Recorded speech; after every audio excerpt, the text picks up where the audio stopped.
Ngayong aga, mga kaabyan, mga kaamiga. Nandito na naman tayo sa una kong job ngayong araw, ang maglinis ng puno ng grapes na ginagawang wine, guys. Gugupitin lang natin ang tumutubong maliliit para hindi siya maging parang ito, kukunin hanggang dito lang siya, Ito yung aking trabaho dito sa Australia. Ulan at init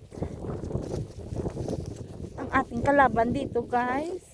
Pero laban Japan lang pa rin, laban hanggang tayo'y buhay. Pag tayo patay, hindi na tayo makalaban. Kaya ganito lang, guys. Ako lang ngayon mag-isa dito, wala yung kasama ko. Kaya sorry, guys. Ganito. Para ano? Para hindi tayo langawin. Malangaw na nga kasi ngayon dito, guys, sa Australia, malangaw na ngayon kasi tumutubo na po yung mga bunga. Lumalabas na po yung mga bunga.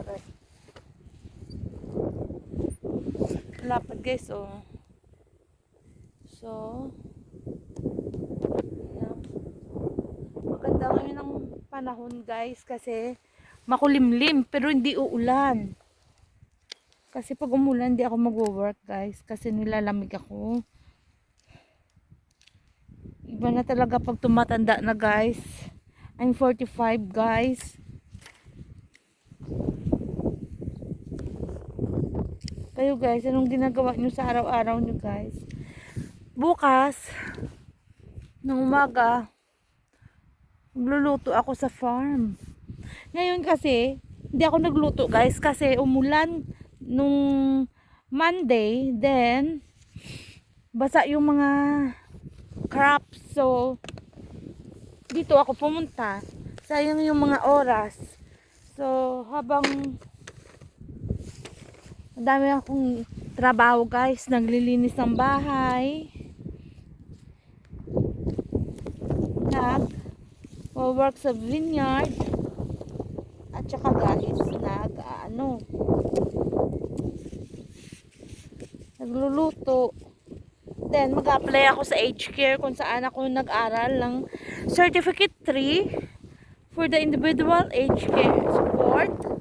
Kaya tatry ko yun kasi pag tumatanda tayo, hindi na natin kaya yung lamig sa labas at init sa labas. Kaya apply tayo sa loob naman, guys.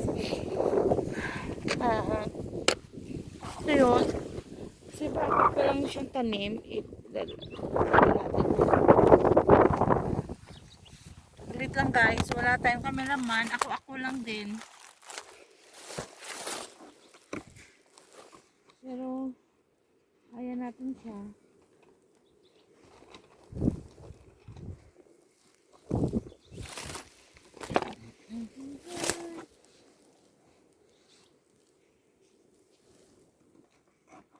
Malamig niya yun. Kasi parang may snow sa bundok.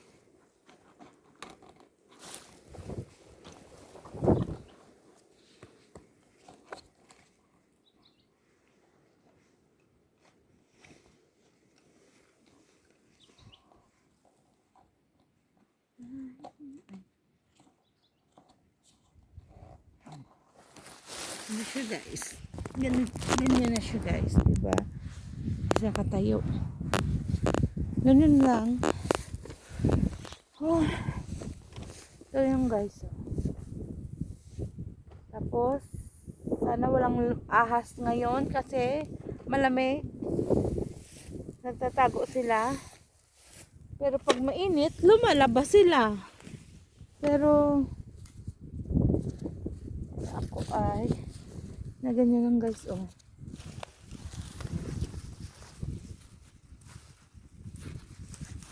cutting the shoot to, cutting the shoot. Nilinisan pa natin na maigi para hindi siya manalangsing.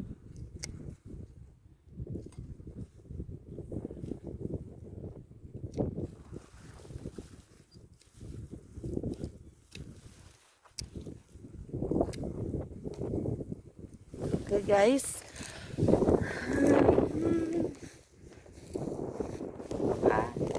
Di ba naman, kwento ko sa inyong buhay ko dito sa Australia.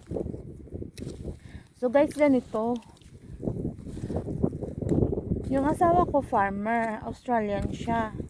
Tapos, may isa kaming anak, 8 years old boy.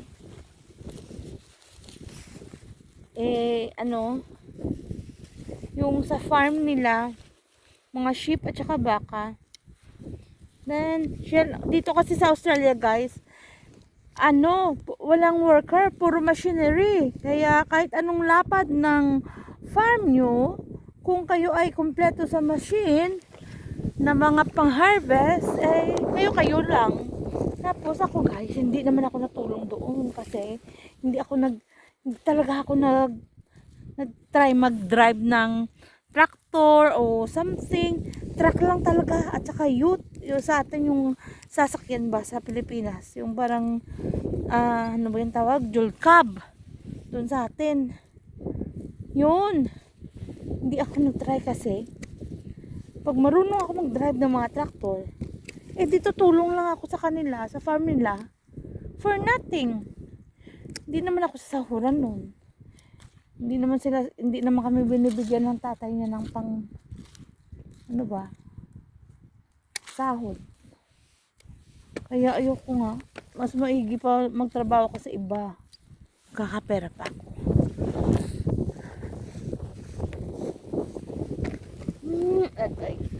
Sumasakit lang talaga ng puwet mo o balakang mo sa ganitong job. May baon akong upuan guys. Ito upuan ko.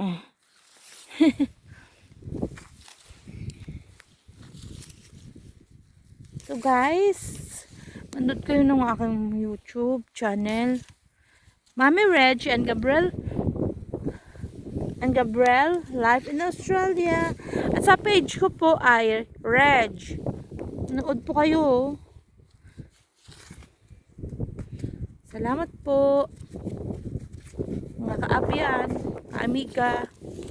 Patuloy ko na ito yung ginagawa ko guys. Ang lamig. Para mabilis ako makatapos at umuwi ako ng maaga. Gotcha guys. Thank you so much for watching. God bless at ingat po kayo lahat. At sana po ay lagi kayong malusog at malayo sa kapamakan. Always pray po tayo. Salamat sa Diyos sa araw-araw. Every gising is a blessing. Sabi nga ni OG Diaz. Thank you guys. Thank you for watching. God bless.